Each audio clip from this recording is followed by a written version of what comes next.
Hello friends, hi. எல்லோரும் எப்படி இருக்கீங்க? கண்டிப்பாக நல்லா இருப்பீங்கன்னு நம்புகிறேன். ஃபர்ஸ்ட் ஆஃப் ஆல் நான் ரொம்ப தேங்க்ஸ் சொல்லிக்கிறேன். கிட்டத்தட்ட இந்த ஒரு 2 டேஸில் எனக்கு வந்து ஒரு 400 சப்ஸ்கிரைபர்ஸ் வந்திருக்கீங்க. நான் வந்து பாரு எவிக்ட் ஆன அப்புறம் வீடியோ போட வேண்டாம், என்ன இருக்குது போடுறதுக்கு பேசுகிறதுக்கு அப்படின்ற மாதிரி ஒரு க்ளோஷர் கொடுக்கலான்னு தான் நினச்சேன். பட் ஆனால் பார்த்தா அதுக்கப்புறம் நிறைய பேர் சப்ஸ்கிரைபர் ஏறிட்டு நாங்களும் ஷோ பார்க்கல சிஸ்டர், பட் ஆனால் பாரு பற்றி பேசுங்க, பாரு பற்றி வெளில வராத விஷயங்கள் பேசுங்க, பாருக்கு அகெயின்ஸ்டாக அவங்க உள்ளே என்னென்னலாம் பண்ணியிருக்காங்க அந்த மாதிரி வெளியில் வராத விஷயங்கள்லாம் பேசுங்க, வீடியோஸ் போடுங்க அப்படின்னு கேட்குறீங்க. ஸோ அதனால் நானுமே வந்துட்டு சரி ஷோவில் இன்னும் எதுவும் இருக்காது, பார்வே வெளில போயிட்ட அப்புறம் என்ன கண்டென்ட் இருக்கும் போது போட வேணான்னு பார்த்தா இவனுங்க உள்ளேயும் ஃபுல்லாக கண்டென்ட் வச்சே தான் பாரு கண்டென்ட் வச்சே தான் ஓட்டுறானுங்க, பாரு பற்றி தான் பேசுகிறானுங்க, பாரு ஷோ தான் ரீடெலிகாஸ்ட் பண்ணுறானுங்க. அதுக்கப்புறம் உள்ளே வந்து வெளியிலேருந்து உள்ளே வந்த வியானாவை வந்து நேற்று நான் வீடியோ போட்டிருப்பேன். அவங்க வெளியில் கரெக்டாக பேசினாங்க, வியானா உள்ளே போய் என்ன பண்ண போகிறாங்கன்னு தெரில. ஆனால் உள்ளேயுமே சேனல் வந்து அவங்கள அதை பற்றி பேச வேணாம், இல்லை பேசினாலும் சேனலுக்கு சப்போர்ட்டாக தான் பேச சொல்ல போகிறாங்களா என்னமோ தெரில, அப்படி ஒரு விஷயம் வருதுன்னு நான் ஒரு வீடியோ போட்டிருப்பேன். ஆனால் ஆக்சுவலாக அவங்க உள்ளே போய் பார்த்தீங்கன்னா 1 hour இன்றைக்கி பார்த்தவங்களுக்கு தெரியும், நான் 1 hour பார்க்கல, அகெயின் ஷோ பார்க்கல. அங்கங்கே அதாவது வியானா வந்து கரெக்டாக ஏதோ ஒரு சில கொஸ்டின்ஸ் கேட்டு விக்ரம்க்கும் சாண்ட்ராக்கும் ஸ்லிப்பர் ஷார்ட்டாக கொஸ்டின்ஸ் வச்சுருக்காங்க. அதில் விக்ரம் வந்து உலகமாக நடிப்படா சாமி அப்படின்ற லெவலில் நடிச்சிருக்காரு, சாண்ட்ராவும் அதே தான் பண்ணியிருக்காங்கன்னும் போது ஸோ அங்கங்கே அதே மாதிரி தான் நான், ஏன்னா நீங்கள் வீடியோஸ் கேட்குறீங்க ப்ளஸ் எனக்குமே அப்படி பாரு தவிர அவங்களால வேறு எந்த கண்டென்ட்டை கொடுக்க முடியலன்றது தான் திருப்பி ப்ரூஃப் ஆகுதுன்னும் போது வெளியில் போன பாருக்கு அவள் வெளியில் போன அப்புறமும் அவளை பற்றி தான் உள்ள பேச்சு இருக்குன்னா அதுவே அவளுக்கான ஃபஸ்ட்டு சக்ஸஸ் தான் அப்படின்னு சொல்லும்போது சரி அப்படி என்ன தாண்டா திருப்பி அந்த குட்டையை குழப்பிட்டே இருக்கீங்க, அவ்வளோதான் வெளில அமிச்சிட்டிங்கல்ல அப்படின்னும் போது அந்த விஷயங்கள் தெரிஞ்சால் தான் அவங்க கூட ஷேர் பண்ண முடியும். ப்ளஸ் எனக்குமே வந்து அவளுக்கான ஒரு ஜஸ்டிஸ் அப்படின்னும் போது அவளை வெளில அமிச்சது சரியா தப்பா அப்படிங்கிறத மீறி உள்ளே இருக்கவங்களாம் ரொம்ப சரியா அப்படின்னும் போது அவங்க எவ்வளோ வந்துட்டு அந்த வில்லனிசம்னு சொல்கிறதோ இல்லைனா வந்து பாரு வந்து வில்லியாவே காமிச்ச இந்த சேனல் வந்து உள்ளே வச்சுருக்கவங்களா ஹீரோயிசமாக இருக்கவங்கள தான் வச்சுருக்காங்களா, இல்லை ஹீரோ அந்த மெட்டீரியல் இருக்கவங்கள, அதாவது இவங்க சொன்ன மாதிரி தான் பாரு அம்மா சொன்ன மாதிரி தான் விழுமியம் அந்த மாதிரி வந்து சீரியல்லையோ படத்துலையோ ஹீரோவாக இருக்கிறது முக்கியம் இல்லை, லைஃப்பில் ஹீரோவாக எக்ஸிக்யூட் ஆகணும், லைஃப்பில் ஹீரோவாக அந்த விஷயங்களை எக்ஸிக்யூட் பண்ண அப்படின்னும் போது நிஜமாகவே உள்ளே இருக்க விக்ரமோ சபரியோ அப்புறம் வந்து சாண்ட்ராவோ அரோராவோ நிஜமாகவே வந்து அவ்வளோ வந்து நல்ல உள்ளங்கள் தான் உள்ளே இருக்காங்களா, டாப் 6க்கு நிஜமாகவே டிசர்விங் தான் உள்ளே இருக்காங்களா, இல்லை டைட்டில் வினருக்கு டிசர்விங் தான் உள்ளே இருக்காங்களா அப்படின்னும் போது டிசர்விங்காக இருக்க ஒரு பர்சனை இப்படி வெளில அமிச்சிட்டு நீங்கள் என்னடா டிசர்விங்க்கு இனிமே இது வரைக்கும் கொடுத்து கீழ்ச்சிட்டிங்க, இல்லை இந்த 2 வாரம் என்ன கொடுத்து கீழ்க்க போகிறீங்கன்னா அதுவுமே பாரு வச்சு தான் கொடுத்து கீழ்ச்சிட்டு இருக்கீங்க அப்படின்னு சொல்லும்போது அந்த விஷயங்கள் உங்கள் கூட ஷேர் பண்ணலாம் தான். அது மட்டும் இல்லாமல் சோஷியல் மீடியாவில் எக்ஸ்ட்ரா வந்து ஒரு சில விஷயங்கள் அது எல்லாத்தையும் உங்கள் கூட ஷேர் பண்ணலாம் அப்படிங்கிறது தான். ஸோ இதில் ஒரு சிலர் நீங்கள் 1 hour பார்த்துருப்பீங்க, இல்லை லைவ் பார்த்துருப்பீங்க அப்படின்னும் போது ஒரு சில விஷயங்கள் எனது வந்து நான் ஃபுல் பார்க்காததுனால ஒரு சிலது மிஸ் ஆகலாம். மிஸ் ஆனால் நீங்கள் கமெண்ட்ஸில் ஷேர் பண்ணுங்கள். நான் எனக்கு தெரிஞ்ச வரைக்குமோ இல்லை எனக்கு என்ன தேவையோ உங்கள் கூட நான் ஆல்ரெடி சொல்லியிருப்பேன், நான் ஷோ பார்க்கலனாலும் நீங்கள் வீடியோஸ் கேட்குற பட்சத்தில் பாருக்கு ரிலேட்டான விஷயங்கள் பாசிட்டிவாவோ இல்லைனா வந்து பாருக்கு அகெயின்ஸ்டாக நின்னவங்களோட விஷயங்கள் ஏதாவது இருந்தாலோ நான் வந்து அதை பற்றி இன்ட்ரெஸ்டிங்காக ஏதாவது இருந்தால், இல்லை வெளி விஷயங்கள் அதாவது ஓல்டு கண்டஸ்டன்ஸ்லாம் உள்ளே வருவாங்க இல்லைங்களா, அது ஏதாவது இருந்தால் நான் வீடியோஸ் ஷேர் பண்ணுறேன் அப்படின்னு சொல்லியிருக்கேன். ஸோ உள்ளே இருக்க யார் எவிக்ட் ஆக போகிறா, யார் டைட்டில் வின்னர் ஆக போகிறா, இல்லை யார் உட்காந்து என்ன கதை பேசினா அதெல்லாம் எனக்கு தேவையில்லை. பாரு பற்றி ரிலேட்டடாக விஷயங்கள் இன்சைட் ஆர் அவுட் சைட் அது எதுவாக வேணா இருக்கட்டும் அந்த விஷயம் உங்கள் கூட ஷேர் பண்ணிக்கிறேன்னு வீடியோஸ் சொல்லியிருப்பேன். ஸோ அதை தான் ஷேர் பண்ணலான்னு. ஸோ ஃபர்ஸ்ட் ஆஃப் ஆல் வந்து நான் என்னோட புது சப்ஸ்கிரைபர்ஸ்க்கு ஃப்ரெண்ட்ஸ்க்கு சிஸ்டர்ஸ்க்கு எல்லாருக்கும் தேங்க்ஸ் சொல்கிறேன். இதே இடத்துல பாருக்குமே நான் ரொம்ப தேங்க்ஸ் சொல்லிக்கிறேன். ஏன்னா என்னோட சேனல் சின்ன சேனல்னு நான் அகைன் ரொம்ப வாட்டி சொல்லியிருக்கேன். போன சீசன் தான் நான் வந்து ரிவ்யூ நிறைய வாட்டி இதை சொல்லியிருக்கேன். இப்போ ஃபஸ்ட் டைம் சப்ஸ்கிரைபராக வந்திருக்கவங்களுக்கு நான் சொல்கிறேன், நான் போன சீசன் ஜாக்குக்காக ரிவ்யூ பண்ணேன். ஜாக்குக்குன்னு இல்லை, ஃபஸ்ட்டு நான் ரிவ்யூ பண்ண பிக் பாஸ் சீசனே போன சீசன் தான். அதில் நான் ஸ்டாண்டுன்னு கூட சொல்ல முடியாது, ஓவரால் பீரியடாக நம்ம எப்படி ரிவ்யூ பண்ணுறதுன்னு கற்றுக்கிட்டு வர பட்சத்தில் ஜாக்கோட பெர்ஸ்பெக்டிவ், ஏன்னா போன சீசன் ஜாக்குக்கு நிறைய நெகட்டிவ்ஸ் இருந்தது. இப்போ பாருக்கு எப்படி இருந்தது அதே மாதிரி ஜாக்குக்கு இருந்தது. எல்லாம் முத்து சைட் பேசினாங்க, இல்லை பாய்ஸ் சைட் தீபக் சைட் பேசினாங்க. எனக்கு அந்த இடத்துல ஜாக்குக்கு பேசணும்னு தோணுச்சு. ஸோ ஒரு ஸ்டேஜில் ஜாக்குக்கான விஷயங்கள் என்னோட ஃப்ளோவில் இருந்துச்சு. அதே இடத்துல ஜாக் பண்ண தப்பையும் நான் சொல்லியிருக்கேன் அப்படின்னு சொல்லும்போது இந்த சீசன் தெரிஞ்சோ இல்லை புரிஞ்சோ புரியாமலே எனக்கு ஸ்டார்டிங்லேருந்தே பாரு கிட்ட அவளோட பெர்ஸ்பெக்டிவ் பேசணும்னு தோணுச்சு. ஸோ என்னோட சேனல் பாரு பிஆர் சேனலாகவே மாறிடுச்சு. எல்லாரும் சொல்லின்னு சொல்லும்போது ஆப்வியஸாக நான் ஷூட் கேஸோ பணமோ எதுவெல்லாம் வாங்கலைங்க. ஆனால் அப்படி அவங்க சொல்லி பரவாயில்ல நம்ம அவ்வளோ ஸ்ட்ராங்காக பாருக்கான விஷயங்கள் பேசுகிறோமா, நான் எனக்கான காம்ப்ளிமெண்ட்டாக தான் அதை எடுத்துக்கிட்டேன்னு சொல்லும்போது என்னோட சேனலில் ஓரளவுக்கு க்ரோத் கொடுத்தது பாருக்கான விஷயங்கள் தான் சொல்லும்போது அது நிறைய பேர் நெகட்டிவாக பேசி நிறைய வியூஸ் வாங்கும்போது எனக்கு அவள் பெர்ஸ்பெக்டிவை பேசி அவளுக்கான விஷயங்களை பேசி அந்த வியூஸ் வந்ததோ இல்லை சப்ஸ்கிரைபர்ஸ் ஆட் ஆனதோ பாரு ஃபேன்ஸ் என் சேனல் வந்து ஜாயின் பண்ணது எனக்கு ரொம்ப ஹாப்பியாக இருந்தது. அதுவும் இப்போ ரீசெண்ட் அவளுக்கான அந்த ப்ரோமோ அவள் எவிக்ட் ஆக போகிறான்னு அந்த ரெட் கார்டு கொடுத்து அந்த ப்ரோமோ போட்டதுலேருந்து பார்த்தீங்கன்னா இந்த 2-3 டேஸில் நான் வீடியோஸ் அதிலே வந்து நான் பிக் பாஸ் பார்க்க மாட்டேன்னே போட்டிருக்கேன். அப்புறம் இவர் ஹோஸ்டோடது எந்த ஃபிலிம் பார்க்க மாட்டேன்னு போட்டிருக்கேன். அப்படி இருந்துமே அதுக்கப்புறம் புது சப்ஸ்கிரைபர்ஸ் அவ்வளோ பேர் கிட்டத்தட்ட 200 to 300 சப்ஸ்கிரைபர்ஸ் ஆட் ஆயிருக்காங்க இந்த வித்தின் 2 to 3 days அப்படின்னு சொல்லும்போது இது எல்லாமே இந்த கிரெடிட் எல்லாமே பாருக்கு தான் போய் சேரும்னும் போது ஸோ எந்த சீசனில் இப்போ டைட்டில் வினர் யாராக வேணா ஆகட்டுங்க, அது வினோத் தோசேண்டவன் யாராக வேணா ஆகட்டும், அவங்கள பற்றின விஷயங்களை தம்ப்நெயிலில் வச்சா வியூஸ் வருமானு கேட்டால் கண்டிப்பாக கிடையாது. நீங்கள் வந்து இப்போ வின்னராகவே வினோத் ஆயிட்டா கூட அந்த ஏவியில் கூட வந்து போட்டு வந்தாங்கன்னா யார் வின்னர் வந்து போட்டால் அது பாரு இல்லாத ஒரு கிளிப்பிங்ஸ் அதில் வருமானு கேட்டால் கண்டிப்பாக இருக்காது. அதில் 60 to 70% பாருவோடு அவங்க உட்காந்து பேசினதோ சண்டை போட்டதோ இல்லைனா ஏதோ ஒரு இடத்துல ஒன்றா உட்காந்துருந்ததோ தான் வரும். அப்படின்னு சொல்லும் போது பாருவை ரிலேட் பண்ணாமல் ஒரு ஏவி கூட ஒருத்தருக்கு கூட நீங்கள் போட முடியாதுன்னா, ஆனால் சம்மந்தப்பட்ட அந்த பொண்ணோட ஏவியே போடாமல் நீங்கள் வெளில அனுப்பிச்சிருக்கீங்கல்ல, அதுக்கு ரொம்ப அப்படியே உங்களோடது மாஸ்டர் ஸ்ட்ரோக் அப்படின்னு தான் சொல்லணும் சேனலோடது. அதை நான் இதுவெல்லாம் பாராட்டிலாம் சொல்லலை, ரொம்ப கடுப்பில் வஞ்ச புகழ்ச்சியாக தான் நான் இதை சொல்கிறேன். ஓகேவா? அப்படி யாரோட ஏவிலையுமே பார்வை மிஸ் பண்ணாமல் எங்களால் கிளிப்பிங்ஸ் போட முடியாதுன்ற இடத்துல இருந்த ஒரு பொண்ணை நீங்கள் அப்பட்டமாக நிராகரித்தது இருக்குல்ல, ஒரு வார்த்தை கூட அந்த பிக் பாஸ் பேசாதது. அந்த பிக் பாஸ் ஷோனாலே அந்த வாய்ஸ் தான். நான் தெலுங்கு ஷோவும் பார்த்துருக்கேன். பிக் பாஸ் தெலுங்கும் நான் வந்து ஃபுல் ரிவ்யூ பண்ணதில்லை. நான் ஆல்ரெடி என்னோடய வீடியோஸ் பார்க்குறவங்களுக்கு தெரியும். தமிழ் சீசன் ஆரம்பிக்கிறதுக்கு 2-3 வீக்ஸ் முன்னாடி தான் தெலுங்கு சீசன் ஆரம்பிச்சுது. ஸோ நான் ஒரு 2 வீக்ஸ் தெலுங்கு சீசனும் ரிவ்யூ பண்ணியிருக்கேன். நான் தெலுங்கும் பேசுவேன்றதுனால தெலுங்குலேயே ரிவ்யூ பண்ணியிருக்கேன். தெலுங்கு வந்து தமிழில் வந்து நான் மாற்றியும் ரிவ்யூ பண்ணியிருக்கேன் அந்த 2-3 வீக்ஸ். அதாவது தமிழ் ஆரம்பிக்கிறதுக்கு முன்னாடி. தமிழ் ஆரம்பித்தோடனே அதை நான் டிஸ்கண்டினியூ பண்ணிவிட்டேன், பண்ணலை.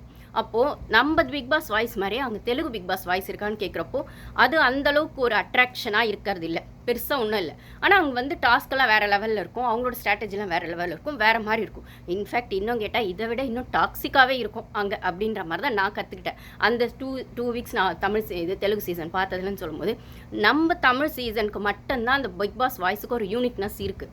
ஸோ அது எல்லாருமே ரசிக்கிறோம். ஒரு வார்த்தை சொன்னால் அதுக்கான விஷயங்கள் வந்து அவ்வளோ வேல்யூ படுது அப்படின்னா இந்த சீசனில் எனக்கு அந்த வாய்ஸ்க்கான மரியாதை ஸ்டார்டிங் ஒரு 3 to 4 வீக்ஸ்லேயே போயிடுச்சு.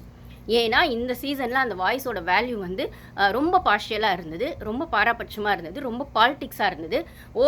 எல்லாருக்கும் ஒரே மாதிரி செயல்பட வேண்டிய அந்த வாய்ஸ் வந்து அவங்கவுங்க ஃபேவரட்டிசம்க்கு ஏற்ற மாதிரி இல்லை சேனல் ப்ராடக்ட்ஸ்க்கு ஏற்ற மாதிரி அது வந்து அங்கே வந்து அது நரேட் பண்ணப்பட்டது அப்படின்னு சொல்லும்போது எனக்கு அது பிடிக்கல. நான் என்னோடய வீடியோஸில் கண்டினியூஸாகவே நான் சொல்லிட்டே இருப்பேன், இந்த சீசன் எனக்கு பிக் பாஸ் வாய்ஸ் மேலே இருந்த வேல்யூ போயிடுச்சு, அந்த ரெஸ்பெக்ட் போயிடுச்சு. எனக்கு இப்போ அது பிக் பாஸ் வாய்ஸ் கிடையாது, ஒரு ஆம்பளையோட வாய்ஸ், அவ்வளோதான் என் மைண்டில் இருக்கே தவிர அந்த வேல்யூ அந்த ரெஸ்பெக்டையும் அந்த வாய்ஸ் வந்து இந்த இயர் வந்து அந்த ட்ரஸ்ட்டை ஏர்ன் பண்ணலை அப்படின்னு என்னோடய வீடியோஸில் ரொம்ப ஸ்ட்ராங்காக 4th 5th வீக்கே, அதாவது பாருவோட விஷயங்கள் டாக்ஸிக்காக போயிட்டுருக்க அவளுக்கான அகெயின்ஸ்டாக தான் அந்த சீசன் போகுதுன்னு தோண எனக்கு அவளுக்கான நியாயம் கிடைக்கல, பேசப்படலை, அப்ரிசியேஷன் கிடைக்கல அப்படின்னு சொல்லும்போது அந்த வாய்ஸ்க்கான வேல்யூ என் மனசுலேருந்து போயிடுச்சு அப்படின்னு சொல்லும்போது இது இன்னமும் கன்ஃபார்ம் ஆன இடம். பாரு வெளியில் போகும்போது அவளுக்கான ஒரு வார்த்தை கூட பேசாத அந்த வாய்ஸ். ஏன்னா ஆம்பளை வாய்ஸ், ஒருவேளை அந்த இடத்துலையே ஆம்பளைங்க மட்டும் தான் கணீர்னு பேச முடியுமா? அந்த இடத்துல பிக் பாஸ் ஷோனா அது பிக் பாஸ் ஆம்பளை வாய்ஸாக தான் இருக்கணுமா? ஏன் ஒரு பொண்ணு கணீர்னு பேச முடியாதா? ஒரு பேக் வாய்ஸ் ஒரு சிங்கிங்கில் கூட சிங்கராக ஆம்பளை தான் இருக்கணுன்றது மீறி இப்போ எவ்வளோ ஃபீமேல் சிங்கர்ஸ் வராங்க, இல்லை ஷெஃப் அப்படின்னும் போது எல்லா ஃபீல்டுமே ஃபீமேல் வராங்கன்னா இந்த பிக் பாஸ் அப்படிங்கிற ஷோ மட்டும் நீங்கள் ஏன் மேல் வாய்ஸே வச்சுட்டு இவ்வளோ தூரம் கொண்டு வரீங்க? அதே இடத்துல ஒரு ஃபீமேல் வாய்ஸே நீங்கள் ஸ்டார்டிங் கஷ்டமாக இருந்தாலும் அது வந்து ட்ரெண்ட் ஆகிறது கஷ்டமாக இருந்தாலும் அதே நீங்கள் ட்ரை பண்ணலாம்ல அப்படின்னும் போது ஒருவேளை அந்த இடத்துல ஒரு ஃபீமேல் வாய்ஸ் இருந்திருந்தா அது அந்த பொண்ணுக்கு எவ்வளோ மோட்டிவேஷனாக இருந்திருக்கு. ஓகே, அந்த பொண்ணு தப்பு பண்ணிடுச்சு, மிஸ்டேக் பண்ணிடுச்சு, ஃப்ரஸ்ட்ரேஷனில் பண்ணிட்டா, ப்ரெஷரைஸில் பண்ணிட்டா. ஏன்னா இந்த சீசன் ஃபுல்லாகவே அவன் நடத்திட்டு போனான். ஏதோ ஒரு இடத்துல அவளுக்கும் வந்து அவளும் டவுன் ஆகிறதுக்கான ஒரு இடம் வந்துடும்னா அது அந்த இடமா இருந்தது அப்படின்னு சொல்லும் போது அப்போ அவன் டவுன் ஆகி பிரேக் ஆகி அந்த வீட்டை விட்டு போகிற நேரத்தில் அங்கே ஒரு ஃபீமேல் வாய்ஸாக அது இருந்திருந்தா ஓகே, இந்த ஷோவில் என்னமோ பண்ணிட்டீங்க, மிஸ்டேக் பண்ணிட்டீங்க, லைஃப்பில் நீங்கள் இந்த மிஸ்டேக்கை ரியலைஸ் பண்ணி உங்கள் லைஃப்பில் உங்கள் கரியரில் மேலும் மேலும் நிறைய வெற்றிகளை பார்க்கறதுக்கு வாழ்த்துகள் அப்படின்னு ஒரு ஃபீமேலாக இருந்தால் சொல்லியிருப்பாங்களோ, அது ஒரு ஃபீமேல் வாய்ஸாக இருந்தால் வந்திருக்குமோ அப்படின்ற ஆதங்கம் எனக்கு இருந்துச்சு. ஆம்பளை வாய்ஸாக இருந்ததுனால தான் வரலையோ, அகெயின் ஒரு ஆம்பளை வாய்ஸ் வந்து பொண்ணு பாராட்டுறதுக்கு அவ்வளோ மனசு இல்லாமல் இருக்கிற இதே சொசைட்டியில் இந்த ஷோவும் அதை ப்ரூஃப் பண்ணிச்சோ அப்படின்னு எனக்கு தோணுச்சு.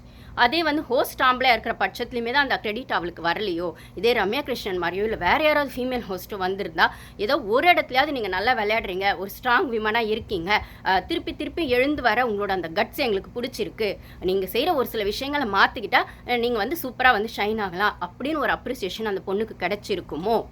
ஏன்னா ஹோஸ்டோட விஷயங்கள் பார்த்தீங்கன்னா இந்த சீசனில் ஸ்டார்டிங் வந்து தாமரை வந்து கால் மேலே கால் போட்டு உட்காந்து அதாவது கால் மேலே கால் கூட கிடையாது, அது வந்து தெலுங்கில் வந்துச்சுன்னு நினைக்கிறேன். இதில் வந்து ஜஸ்ட்டு வந்து எல்லாரும் எழுந்து பதில் சொன்னாங்க, சாரி தாமரை என்ற ஆதிரி ஜஸ்ட் எல்லோரும் எழுந்து பதில் சொன்னாங்க. ஏன் நீங்கள் எழுந்துக்கலாம் ஆதிரின்னு ஃபஸ்ட் வீக்லேயும் செகண்ட் வீக்லேயுமே ஃபஸ்ட் வீக் தான் நினைக்கிறேன் ஆதிரியை அடித்த ஹோஸ்ட் வந்து அதே ஆதிரியை திருப்பி உள்ளே வரும்போது என்னை மதிக்காத ஆதிரிக்கே நான் சப்போர்ட் பண்ணுறேன்னு சொல்லும்போது நீங்கள் என்ன சார் எதிர்பார்க்குறீங்க? உங்களுக்குன்னு ஒரு மரியாதை வேணும்னு எதிர்பார்க்குறீங்களா? இதை கமல் சார் ரொம்ப அழகாக சொல்லியிருப்பார். ஒரு சீசனில் சீசனில் கூட யாரோ லாஸ்ட்லேயே கூட கால் மேலே உட்காந்துருப்பாங்கன்னு நினைக்கிறேன். யாரோ கேட்டப்போ இன்டர்வியூவில் வந்து வெளில ஏதோ கேட்டப்போ இல்லை கமல் சார் யாரோ கேட்டப்போ கமல் சார் சொல்லியிருப்பார், மரியாதைங்கிறது நம்ம கேட்டு வாங்குறதில்ல, அவங்களா கொடுக்கணும், கொடுக்குறாங்க கொடுக்கலான்றது அவங்க மரியாதையை வெளிப்படுத்தும். மற்றபடி நம்ம கேட்கறதுனால நம்மளுக்கு வந்துடுறதும் இல்லை, அவங்க கொடுக்கலான்றதுனால நம்மளுக்கு மரியாதை இல்லைன்னு அர்த்தம் இல்லை. அது அவங்கவுங்க செயல்பாடு, அவங்கவுங்களுக்கான விஷயங்கள், அதை அவங்க தான் தீர்மானிக்கிறாங்களே தவிர அதை வச்சு நம்ம வேல்யூ அவங்க கிட்டே கிடையாது அப்படின்னு அழகாக சொல்லியிருப்பார் கமல் சார்ன்னு சொல்லும்போது, இப்போ மரியாதையை கேட்டு வாங்கினது யார்? ஹோஸ்ட் தானே ஆதிரி கிட்ட. அப்படின்னும் போது அப்போ உங்களுக்குள்ள ஒரு மேல் ஈகோ இருக்குது தானே சார்? அந்த மேல் ஈகோவில் தான் நீங்கள் எப்போ பாரு திவ்யாவும் திட்டிகிட்டு இருக்கீங்க, யார் இவளையும் திட்டிகிட்டு இருக்கீங்க, யார் பாருவையும் திட்டிகிட்டு இருக்கீங்கன்னும் போது அப்போது ஸ்ட்ராங்காக இருக்க பொண்ணுங்களை பார்த்தா உங்களுக்கு பிடிக்க மாட்டேங்குதா சார்? அப்போ அதே தான் மேல் பிக் பாஸ் வாய்ஸுக்குமா? இதே ஆம்பளைங்க டவுனாக இருந்தால் இன்றைக்கி விக்ரம்லாம் கூப்பிட்டு கொஞ்சம் இருக்கார் பிக் பாஸ். ஏன்னா வியானா பண்ண விஷயங்கள் அப்படி. வியானா வந்து போயிட்டு அந்த டாஸ்க் பேஸ்லேயே என்னமோ பண்ணியிருக்காங்க. அந்த எபிசோட் பார்க்கல, அங்கங்கே பார்த்த கிளிப்பிங்ஸில் 7 வாரத்துக்கு அப்புறம் பெருசாக எதுவும் கண்டென்ட் கொடுக்கல. அது மட்டும் இல்லாமல் இவ்வளோ இருந்த ஆட்டு மந்தைக்குள்ளேயே தெரியாத ஆடாக ஒருத்தங்க மிஸ் ஆகி போயிட்டு இருந்தாங்க, ஒருத்தர் 2 பேர் மிஸ் ஆகி போயிட்டு இருந்தாங்க. அப்படிங்கிறது யாருன்னு சொன்னால் அந்த 2 பேர் வந்து நான் வெளியில் போகும்போது, ஏன்னா அவங்க கெஸ்ட்டாக தான் வந்திருக்காங்க இல்லைங்களா, நான் வெளில போகும்போது என் கையோடய கூட்டிகிட்டு போயிடுவேன் அந்த 2 பேர் யாரும் இவங்களுக்குள்ளேயே இவங்க மாற்றி சொல்லணும். நீங்கள் சொல்கிற ஆன்சர் தெளிவாக இல்லை அப்படின்னா எனக்கு சாட்டிஸ்ஃபேக்ஷனாக அவங்க வியானா சொல்கிறாங்க, சாட்டிஸ்ஃபேக்ஷன் இல்லைனா என் கூட அவங்களை கூட்டிகிட்டு போயிடுவேன். அப்படி யாரை நீங்கள் சொல்ல போகிறீங்கன்ற மாதிரி தான் அந்த டாஸ்க் மாதிரி அது போகுதுன்னும் போது அந்த இடத்துல வியானா வந்து சாண்ட்ராவையும் விக்ரமையும் சொல்கிறாங்கன்னும் போது விக்ரம் யாரை சொன்னால் விக்ரம் அவரே சொல்லிக்கிறாராம்மா, ரொம்ப நல்லவராம்மா. அப்போ இன்னொருத்தர் யாரை சொல்கிறீங்கன்னா இன்னொருத்தர் ஒன்று வந்து யாரையும் சொல்லிவிட்டு விக்ரம் அவர் ரொம்ப நல்லவர், நானே வந்துடுறவங்க கூட. ஏன்னா அவர் என்ன சொல்கிறாருன்னா திவ்யா விஷயங்களை எனக்கு ஹர்ட் பண்ணது வந்து எனக்கு வந்து ரொம்ப இதுவாக இருக்குது, நான் வந்து ஒரு பொண்ணு அதை ஃப்ராட் அது இதுன்னு சொல்லி நாமினேட் பண்ணார் இல்லைங்களா, அதனால் வந்துட்டு அது எனக்கே ஹர்ட் ஆயிடுச்சு. நான் ஒரு வார்த்தை சொல்லி அதனால் ஒரு பொண்ணு அழுதுருக்குன்னும் போது நான் எந்த அளவுக்கு ஒரு மாதிரி நடந்திருக்கேன்னு எனக்கே கஷ்டமாக இருக்குது. இதுக்கு மேலே இந்த கேம் ஆடுறதுக்கு எனக்கு தகுதி இல்லை, இதுக்கு மேலே இந்த கேமுக்காக நான் வேறு என்ன வேணால் பண்ணலாங்கிற மாதிரி எனக்கு தோணலை. ஸோ வந்து எனக்கு இதுக்கு மேலே சக்தியும் இல்லை இந்த கேம் ஆடுறதுக்கு. ஸோ நான் வந்து இதுக்கு மேலே இந்த வீட்டில் இருக்க தகுதி இல்லைன்னு நினைக்கிறேன், நானே உங்க கூட வந்துடுறேன் அப்படிங்கிற மாதிரி ரொம்ப நல்ல ஒரு வேஷம் போட்டார். ஏன்னா வியானா மொத்தத்தையும் உடச்சி விட்டாங்க. விக்ரம் வந்து ஒரு எமோஷ்னலாக மேனிப்புலேட் பண்ணி தான் இந்த கேம் ஆடுறாரு. நான் அண்ணனா பார்த்த விக்ரம் அவர் கிடையாது. இவர் வந்து சுபி கேமையும் மேனிப்புலேட் பண்ணியிருக்காரு, என்னோட விஷயங்களும் வந்து நிறைய வந்து பண்ணியிருக்காரு அப்படின்னு என்னோடன்னு அவங்க பர்சனல் ரொம்ப ஓப்பனாக சொல்லலை, இன்டெரக்டாக வினோத் கிட்டலாம் சொல்கிறாங்க. ஏன்னா நான் வந்து அவரை நாமினேட் பண்ண அண்ணன் வெளில போகணுன்னு ஆசைப்படுறியா அப்படின்னு கேட்ட அவர் என்ன அவ்வளோ வாரம் நாமினேட் பண்ணியிருக்காரு வெளில போகிற வரைக்கும் அப்படின்னு வினோத் கிட்ட பேசினதை பார்க்க முடிஞ்சது. அதே மாதிரி சுபியும் அவர் நாமினேட் பண்ணியிருக்காரு. சுபி வெளில போனதுக்கு இவர் தான் காரணம். இன்னொன்று சுபி கேம் அவளே ஆடி இருந்தா அவள் டைட்டில் வின்னராக கூட இருப்பா, இல்லை இன்னும் கொஞ்சம் நல்லா பண்ணியிருப்பா. டைட்டில் வின்னர் இல்லை, ஓரளவுக்கு வெளில தெரிஞ்சிருப்பா. இவர் கூட சேர்ந்தான இவர் கூடன்னு கூட இல்லை, இவர் அவளை இன்ஃப்ளூயன்ஸ் பண்ணதுனால தான் அவள் கேமே வெளில தெரியாமல் போயிடுச்சு அப்படிங்கிற மாதிரி மொத்தம் சூப்பராக வந்து விக்ரம் பற்றி எல்லா விஷயங்கள் புட்டு வச்சோன்னே. அதே மாதிரி பாருதையும் இவங்க சொல்கிறாங்க என்னென்னா நம்ம வந்து அந்த இடத்துல பாருன்னு அவங்க பேர் சொல்லலை, ஸோ நான் இதை கொண்டு வரணுன்றதுக்காக தான் சொல்கிறேன். நம்ம வந்து வேற யாரையோ கேமர் அப்படி இப்படின்னு நினச்சிட்டு இருக்கோம். ஆனால் ஆக்சுவலாக அவங்களுக்கே கேமராக ஆனது நீங்கள் தான், நீங்கள் ஆடின கேம் தான். ஆனால் அது யாருக்குமே தெரியல, அவ்வளோ மேனிப்புலேட் பண்ணியிருக்கீங்க, மேனிப்புலேஷன் கேம் ஆடிருக்கீங்க, எல்லாரோடது விஷயங்களையும் நீங்கள் வந்து இன்ஃப்ளூயன்ஸ் பண்ணியிருக்கீங்க அப்படிங்கிற மாதிரி ஒரு பண்ணோன்னே விக்ரம் மூஞ்செல்லாம் பார்க்கணுமே அப்படி ஆயிடுச்சு. என்னடா இந்த பொண்ணு புட்டு வைக்கிறேன், அதை மனசில் அடிச்சிட்டாலாமா, அப்படியே மனசு காயப்பட்டுருச்சாமா. சபரிக்கிட்ட அத்துன்னு ஆத்துறாரு சொல்லி ஒன்று இதாச்சா. சரி, அப்போ சாண்ட்ரா கிட்ட, ஏன்னா அவங்களோட பாயிண்ட் ஆஃப் வியூவில் உங்கள் 2 பேர் இப்படின்ற மாதிரி அவங்க சொல்ல வராங்க. அப்போ பேசும்போது கூட சாண்ட்ரா என்ன சொல்கிறாங்கன்னா நீ பேசுனதில் ரொம்ப பிரேக் ஆகிட்டார், இதை பற்றி பேச வேணாமே அப்படிங்கிற மாதிரி சாண்ட்ரா கட் பண்ணுறாங்க. அப்போ வந்து வியானா சொன்னால் இப்போ பேசாமல் எப்போ பேசுவேன், இது எனக்கு கிடச்சிருக்க சான்ஸ், இப்போ நான் இதை பேசுனால எனக்கு டைட்டில் வின்னர் ஆகிறதோ ஷோவில் கண்டினியூ பண்ண எதுவும் கிடைக்க போகிறதில்ல, ஆனால் இந்த சான்ஸ் கிடச்சதை நான் மிஸ் பண்ண விரும்பல, நான் இப்போ பேசாமல் எப்போ பேசுவேன் அப்படிங்கிறத தெளிவாக சொல்லி மறுபடியும் ஸ்டார்ட் பண்ணுறாங்க. ஏன்னா அவர் பிரேக் ஆகிருக்காராமா, அவர் கஷ்டப்படுவாராமா. ஏமா அப்படி பார்த்தா நீ பண்ண வேலையில் 2 பேர் வந்துட்டு ரெட் கார்டு வாங்கிட்டு போயிட்டு அவங்க லைஃப் வந்து கொஸ்டின் மார்க் இருக்கிற அளவுக்கு அவங்க வந்து ஒரு சுச்சுவேஷனை ஃபேஸ் பண்ணிட்டு இருக்காங்க. அவங்க நல்லபடியாக வெளில வந்து அவங்களுக்கான கரியரை அவங்க ஃபோக்கஸ் பண்ணுவாங்க. ஆனால் நீ மற்றவங்க லைஃப் பற்றி கவலைப்படுறியா சாண்ட்ரா அப்படிங்கிற மாதிரி ஸ்கேம்ட்ரா ஓகேங்களா. அப்போ அப்படி இருக்கிற ஃப்ராடு அப்படி இருக்கிற நீ வந்து மற்றவங்க லைஃப் பற்றி கவலைப்படுறியம்மா. ஏன் அன்றைக்கி நீ நடித்த நடிப்புக்கு துணைக்கு வந்தது சபரியும் விக்ரமான்றதுனால அவங்க மாட்டினா அடுத்து உன் பக்கம் தான் வரும் அந்த பால் உனக்கு தெரியும் ரைட்டா. ஏன்னா ஃபஸ்ட்டு பால் விக்ரம் கடிச்சா செகண்ட் பால் உனக்கு கடிப்பா, தேர்ட் பால் சபரி கடிப்பான்னு உனக்கு தெரியும். அதனால் ஃபஸ்ட்லேயே கட் பண்ணிடலான்னு பார்க்குறேன். வியானாலாம் வந்து எப்படிப்பட்ட ஆள் தெரியுமா, அவள் கேமே ஸ்பாயில் பண்ணது இந்த விக்ரம் தான். ஆக்சுவலாக வந்து எஃப்ஜே வியானாவை வந்து அந்த லவ் கண்டென்ட் கொடுக்க சொன்னதே விக்ரம் தான். இது வந்து ஷோ பார்த்தா நம்மளுக்கு தெரியும், வெளில போய் பார்த்தா அவளுக்கும் தெரியும். ஏன் இது வந்து இவளுக்கு கூட தெரிஞ்சிருக்கும், சாண்ட்ரா கூட. ஏன்னா அவள் வைல்டு கார்டாக தான் வந்தா. பட் ஆனால் உள்ள கூடவே ஃபஸ்ட் டேலேருந்து மற்றவங்களுக்கு தெரியுமான்னு தெரியாது, சுபிக்கும் தெரியும். ஏன்னா இவனுக்கு 3 பேர் தான் அதை பேசினாங்க. சுபி, விக்ரம், வியானா தான் நைட்டில் பேசியிருப்பாங்க அதை அப்படின்னு சொல்லும்போது, அது தெரியாதவங்க சபரி கூட தெரிஞ்சிருக்குமான்னு தெரியாதுன்னு சொல்லும்போது, அப்போது அவள் கேமை ஸ்பாயில் பண்ணிவிட்டு அது அப்போ அவள் சொல்லுவாள். ஏன்னா அவள் வியானா வந்து இன்டர்வியூவில் வெளில சொல்லியிருப்பாள், இந்த மாதிரி நான் வந்து ஒரு வாரமாக ரூம்குள்ளே ரொம்ப கஷ்டப்பட்டு இருந்தேன். எங்கள் அம்மா கூட எங்கூட பேசலை. ஏன்னா அந்த எஃப்ஜே விஷயங்கள் வரும்போது அவங்க ஃபேமிலி வந்து முகம் கொடுத்து கூட பேசலை. அந்த மாதிரி ரொம்ப ஹர்ட் ஆகிருந்தேன் போது அந்த வழி எனக்கு தான் தெரியும், அதை நான் ஷேர் பண்ணியே ஆகணும் என்னோடய கேம் ஸ்பாயில் பண்ணதுக்குன்ற மாதிரி விக்ரம நல்லா கிழிச்சோன்னே இவளோட முகத்திர மொத்தமாக கிழிஞ்சு போயிடும். உள்ளே வந்ததுலேருந்து வியானா வந்து விக்ரம சட்டையே பண்ணல, ப்ளஸ் இந்த கீழையும் கிழிச்சு விட்டோன்னே அவர் அப்படியே டல் ஆகிடுறாரு. டல் அண்ணா அப்புறம் சாண்ட்ரா விஷயத்துக்கு வரும். டல் ஆனோடனே இவர் வந்து கன்ஃபெஷன் ரூமுக்கு போனோமாமா, அப்படியே வந்து கெஞ்சுறாரு பிக் பாஸ் கிட்ட. உடனே பிக் பாஸ் வந்து கன்ஃபெஷன் ரூமுக்கு விக்ரம கூப்பிட்டு தாளாட்டு பாடுறாரு, கொஞ்சுறாரு. அப்படி வந்து கெஞ்சி பேசுறாரு. கொஞ்சுறாருன்னு தெரியல. அம்மா என்ன ஒரு தாளாட்டு பாட்டு, அவ்வளோ ரசிக்கிறமா இருந்ததுங்க அந்த தாளாட்டு. நான் பார்த்தேன் அப்படியே வந்து அந்த கிளிப்பிங்ஸ் எடுத்து பார்க்கும்போது ஒரு 5 நிமிஷத்துக்கு மேலே பார்க்க முடியல. கிட்டத்தட்ட 1/2 மணி நேரத்துக்கு மேலே பேசியிருப்பாங்க போல லைவ்ல.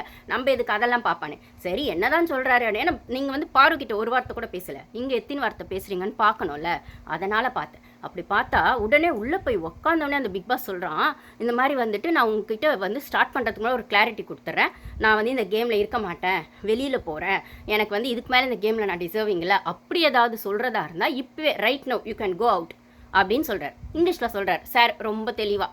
ஓகேங்களா அப்படின்ற மாதிரி சொல்கிறாரு. உடனே வந்து விக்ரம் வந்து இல்லை சார், எனக்கு வந்து ரொம்ப கஷ்டமாக இருக்குது, நான் இப்படிலாம் மேனிப்புலேட் பண்ணேன்னு சொல்கிறாங்க, இப்படிலாம் கேம் ஆடினேன்னு சொல்கிறாங்க, மற்றவங்க கேமை கெடுத்தேன்னு சொல்கிறாங்க. எனக்கு சீரியஸாக வந்து நான் வந்து இந்த கேமுக்கு என்ன பண்ணுமோ அதுதான் பண்ணேன். நீங்கள் கூட என்கிட்ட சொன்னீங்கல்ல, இப்படி இல்லாமல் அப்படி இல்லாமலாம் இருக்காதிங்க, ஒரு கிரேவாக இருந்து ஒரு கேம் ஆடுங்கலாம் சொன்னீங்கல்ல, அதுக்கேற்ற மாதிரி நான் வந்து என்னோடய கம்ஃபர்ட் ஜோனில் இருந்து இல்லை சம்டைம்ஸ் கம்ஃபர்ட் ஜோனில் இல்லாமல் அப்படிலாம் கேம் ஆனேன். பட் ஆனால் கேமுக்காக தான் பண்ணேன். ஆனால் இப்போ என் மேலே இவ்வளோ பழி போடுறாங்க. எனக்கு வந்து என் ஃபேமிலி நினச்சா கவலை இருக்குது. என்னையே எப்படி சொல்கிறாங்கன்னா, ஃபேமிலி வெளில வந்து எல்லாம் இப்படி ப்ரொஜெக்ட் பண்ணுவாங்க, எவ்வளோ நெகட்டிவ் அவங்களுக்கு போயிருக்கும் அப்படிங்கிற மாதிரிலாம் ஒரு மாதிரி இன்டெரக்டாக ஒரு ஃபீல் பண்ணுறதுலாம் சொல்கிறாரு. அப்போது பாரூக்கு ஃபேமிலி இல்லையா, கமருதீனுக்கு ஃபேமிலி இல்லையா, நீங்கள் வந்துட்டு உங்கள் கேமுக்காக வியானாவோட கேமை ஸ்பாயில் பண்ணி அவளோட இமேஜை டேமேஜ் பண்ணுற அளவுக்கு பண்ணி அமிச்சு அவங்க அம்மா அவகிட்ட பேசவே இல்லை ஒரு வாரம். அந்த பொண்ணு எல்லா இன்டர்வியூவில் அழுதுகிட்டே இருந்துச்சு. அப்போ அவளோட அம்மா ஃபீல் பண்ணால் அது ஃபேமிலி கிடையாதா? கல்யாணம் ஆகாத ஒரு பொண்ணு அப்படி ஒரு கண்டென்ட் கொடுக்க சொல்லி அதனால் அவங்க அம்மா கோவப்பட்டு அவள் கேமையும் லூஸ் பண்ணி திருப்பி வந்து அதை பற்றி பேசினா மட்டும் உங்களுக்குள்ளே குத்துதோ கொடாயுதோ? உங்கள் இமேஜ் மட்டும் டேமேஜ் ஆகக்கூடாது, ரைட்டா? ஏன்னா நீங்கள் வந்து கானுக்குட்டி மாதிரி வந்து நீங்களும் மேரிட் தான், ஆனாலும் உங்கள் மேலேயும் வந்து அரோரா ஏறி உட்காரலாம், கானுக்குட்டி மேலே அரோரா ஏறி உட்காரலாம். சபரி வந்து கல்யாணத்துக்கு பொண்ணு தேடிட்டு இருப்பாரு. இருந்தாலும் இப்படி ஒரு பொண்ணை வந்துட்டு இடுப்பில் தூக்கி வச்சுட்டு பண்ணாக்கா வரப்போகிற பொண்ணு சந்தோஷப்படுவா. ஏன்னா அவர் வந்து பொண்ணுங்களை தொடாமல் நான் கேம் ஆடுவேன் அப்படின்னு பெருமைப்பட்டுக்கிட்டார் ஃபஸ்ட்டு 2 வீக்ஸில் அந்த மாஸ்க் டாஸ்கில், ஓகேவா? ஆனால் இப்போ இடுப்பில் ஏறிக்கா வந்து உட்காந்துக்கிட்ட அரோரா வந்து குட் சோல்னு சொல்லுவார். அப்படிப்பட்டவங்களுக்கு பொண்ணு தேடுறதுக்கு அவங்க அம்மா ஃபீல் பண்ண மாட்டாங்க.